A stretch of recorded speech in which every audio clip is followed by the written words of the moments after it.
এক্ষেত্রে আজকেই যেখানে ইলেকশন কমিশন আমাদেরকে লাস্ট ডেডলাইন দেওয়া হয়েছে যে 11 তারিখের মধ্যে সব জমা করতে হবে, সেখানে আবার নতুন একটি অপশন দেওয়া হচ্ছে আমাদেরকে সেগুলো অসঙ্গতি যে নামগুলো রয়েছে সেগুলো বেছে বের করার জন্য।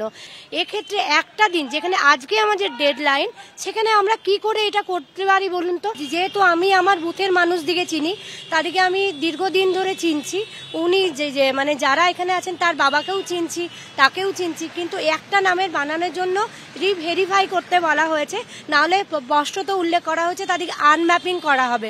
এবার আরেকটা কথা, 16 তারিখে এখানে যেখানে খসড়া প্রকাশিত হবে বলা হয়েছে, আমাদেরকে বুথে গিয়ে নাকি সেই নামের তালিকাগুলো প্রকাশ করতে হবে, তাহলে আমরা মার খাবো না। এখানে যে বিএলওদের উপর পুরো বন্দুক, বিএলওদের মানে কপালে পুরো বন্দুক ঠেকিয়ে এখানে ইলেকশন কমিশন কাজ করতে বলছেন পুরোপুরিভাবে।